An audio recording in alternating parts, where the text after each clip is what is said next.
So we have covered all kinds of cases here on the Body Language Guy channel, but sometimes some of those cases, like the disappearance of a baby with, let's say, very strange circumstances, this one requires a special trigger warning. This case is not for the faint of heart, and you're going to find out if you stay here. If you don't like gruesome cases, especially about kids or especially about babies, I suggest that you better maybe sit this one out. I'm still not going to show any gruesome pictures. You're not gonna see anything gruesome here. But the details of this case, maybe we should start with the beginning. It was 6 days ago. Baby allegedly kidnapped, mother assaulted outside a shopping center in Yucaipa, California. The parents of 7-month-old Emmanuel Haro are desperately seeking help from the public after their son was reportedly taken from the mom outside of a Big Five. Hola is the only word Emmanuel's mother says she heard right before her son was taken. Somebody struck my wife while she was trying to change his diaper. We just ask if anyone knows anything, please contact the police department, the baby's father said. The baby was wearing a Nike onesie at the time of the incident. He is about 24 inches tall and 21 pounds. So we need to address the behavior of both the mother and the father. We have way more footage from the mother than the father, and this is perhaps the main clip that is going out there. Let's take a look. I fell on the floor, and as soon as I got up, I couldn't find my son. I got him out of the car seat, and I laid him down so I could get his diapers ready. And somebody said, hola, and that's all I remember. Okay, this is something that I found confusing right from the beginning. She is telling this story, right? What happened according to her in a chronological way, right? Because that is the logical way to tell what happened. Okay, this happened in this order. So she says this. I fell on the floor. I fell on the floor. Okay, what caused you to fall on the floor? Did you trip yourself, or what happened? There's no detail about that. And as soon as I got up, I couldn't find my son. I got him out of the car seat, and I laid him down so I could get his diapers ready. And somebody said, hola, and that's all I remember. Okay, so this is what she was saying at the beginning was like part of what happened, not that it happened before the diaper thing. So somebody approached her, said hola, and that's all that she remembers, according to her own words. Down so I could get his diapers ready, and somebody said hola, and that's all I remember. And I saw white, and a hearing sound. I fell on the floor. And as soon as I got up, I couldn't find my son. I checked it. Okay, as soon as she regained consciousness, according to her, she couldn't find her son. That's an odd choice of words, but let's go with that. And as soon as I got up, I couldn't find my son. I couldn't find my son. I don't know why it like sounds so odd.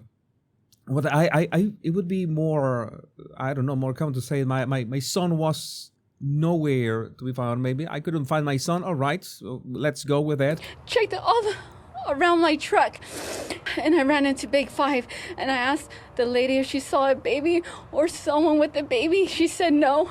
It was a happy boy. He smiled. Whoever took our son, please give him back. The search for this 7-month-old baby boy continues. Police and the family desperate to find out where he is. Okay, so a couple things here. First, of course, the what I notice with the dad is that there's absolutely no emotion whatsoever. I can understand. For example, we are taking a look at the mother. All right, we look at the mother. There is, I see that her eyes are basically emotionless. Okay, I see no expression in here. But at the same time, I have seen so many real life NPCs that basically display no emotions when they should be displaying them in cases that were legit, that they were actual kidnappings, that, okay, I can give her the benefit of the doubt. Or you can have one person who is like this. And maybe there's, they have a lack of expressions. But what are the odds that both of them, both the mother and the father, have the exact same phenomenon? Both of them show absolutely no emotion in their eyes. And by emotion, I'm talking about everything from, you know, how we squint, how we play with our eyebrows, sadness. We could spot some kind of sadness in which the brows, they both go, together and up and down at the same time. You have those wrinkles right in the middle between your eyebrows. There's nothing there.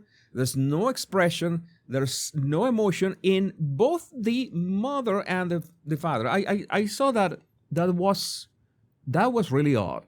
That is not the worst part. I mean, in terms of body language, there's what I noticed. That's what it actually drove me to this case. And the other thing that worried me, and I remember that when I did a criminal investigation, this is one of the biggest tells, and sadly it's a red flag. And in terms that she speaks about him in the past tense. He was a happy boy. Said no, it was a happy boy. He smiled.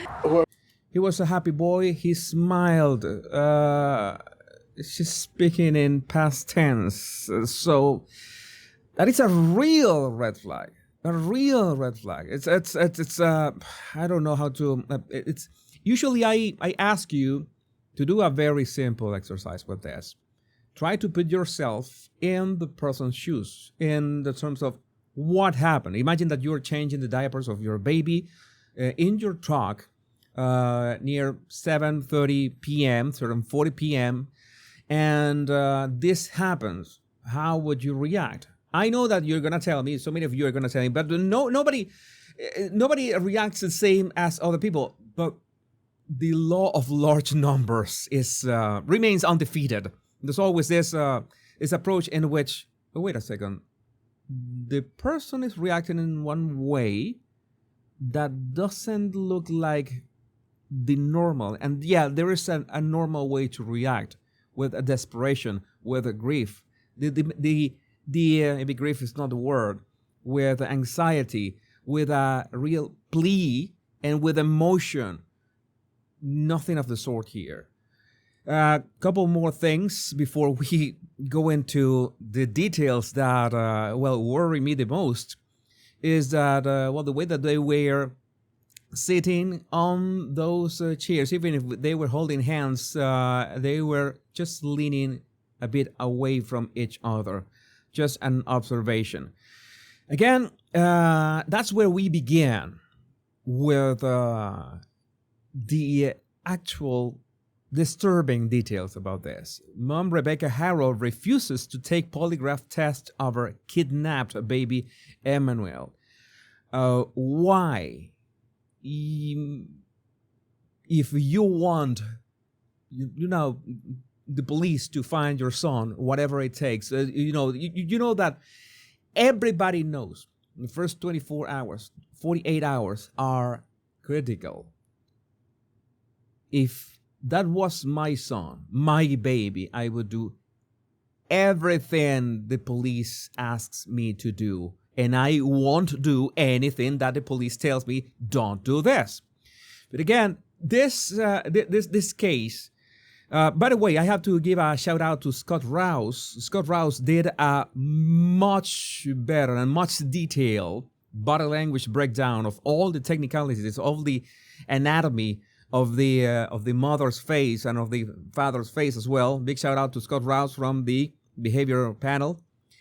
But I wanted to show you that there are other things about the parent, the father. I guess, please confirm if Jake Haro, as some people were saying, has been on felony probation for child cruelty. And this is where things go south really quickly. And if, again, if you don't have the stomach for stuff like this, this is your last chance to just switch to a video about puppies and kittens. Jake Haro is the father. This guy right here. Jake Haro has been on felony probation for child cruelty. Multiple reputable sources confirm that he pleaded guilty to felony child cruelty charges related to a 2018 incident involving his then 10-week-old daughter. He had a 10-week-old daughter back in 2018, and both he and his ex-wife pleaded guilty in 2023, resulting in a sentence that included 6 months in jail. 6 months. And you're going to find out what he did to his daughter, followed by a probation period of up to 48 months. Haro is currently on probation for his felony conviction. But meanwhile, in regards to the investigation of baby Haro's disappearance, Rebecca and Jake Haro stopped cooperating with investigators after the San Bernardino County Sheriff's Department announced there were inconsistencies in the mother's claim that their son Emmanuel was kidnapped outside a sporting goods store on August 14. So there was a huge problem because they were interrogating her, just interviewing, not interrogating, interviewing her. And they noticed inconsistencies. And I'm pretty sure that the way that she, as I was telling you, the way that she spoke about Emmanuel, little Emmanuel, in past tense, that is an immediate eyebrow raiser. Again, there are even organizations like the nonprofit Uvalde Foundation for Kids that were literally asking the parents to cooperate to find Emmanuel Haro, to find little baby Emmanuel. Let that sink in. Your baby disappears, and only the police asks you to cooperate with an actual, interview. They detect that there are inconsistencies. They ask you, they need to tie you to a polygraph to understand what is going on. You refuse that. And organizations, third parties, are literally trying to force you into cooperate into finding your own baby. How does that make sense? During those interviews, Rebecca was confronted with inconsistencies in her initial statement and declined to continue with the interview. But then, what did this guy do to his daughter back in 2018? Well, is anyone else angry about Emmanuel Haro's dad being released after he severely beat, on numerous occasions, his 10-week-old little girl? He was convicted of willful cruelty to a child and served 180 days. His little girl remains severely disabled. His daughter was left with only 3% of brain activity due to this monster hitting her at just 10 months old. There are pictures out there. I am not going to show those pictures. This is I don't know how to put this into words. We wonder why child abuse is prevalent. It's because prosecutors make lenient plea deals to protect their records and judges allow it. This guy literally destroyed his own daughter's life. She was born healthy, and he destroyed her life. And he was given this 180 days, and that's it. Is that justice? Do you think that is justice? Also, what a coincidence that the house across the Haros went up in smoke. That is another detail that we're going to talk about right now. In my opinion, according to Jennifer Coffindaffer, Jason Haro is a monster that was released and allowed around other small children. This is an utter system failure. How long has Emmanuel been gone? No one seems to know. This reminds me of Harmony Montgomery's case. I don't know about that case, but I will do some research about that. Bethany O'Leary, this monster Jake Haro already almost killed his baby daughter, leaving her with a 3% of brain function and needing 24/7 care for life. Now his 7-month-old son Emmanuel is missing, and the parents are lying. There's no place low enough in hell for people who hurt children. And again, there's more details coming out. TikTok user On the Tyra obtained and shared this video surveillance from the Badass store on the day Rebecca Haro reported her baby Emmanuel was kidnapped. Police were dispatched at 7:47 p.m. The footage goes from 7:43 to 7:54. Where is the man who came up behind her as she was changing his diaper? The one who said hola, knocked her out and took the baby.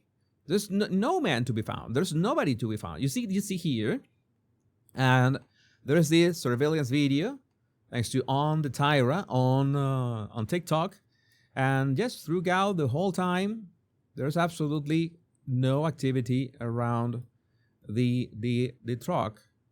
Oh, there's a video in there. No, there's nothing in there. There's nothing in there. To make matters even more bizarre, because, well, yeah, they can get more bizarre, Cabazon home erupts in a fire near home belonging to parents of missing baby. How many times does a house just spontaneously combusts? And in this case, it combusts a house that was basically a neighboring house of the Haros. Puts on tinfoil hat. Of all the neighborhoods in Cabazon, California, of all the homes in that neighborhood, 2 people alleged to be homeless set an abandoned home on fire directly across the street from Emmanuel Haro home and casually walk away, caught on video. Yeah, this again. You think this is enough? You think this is enough?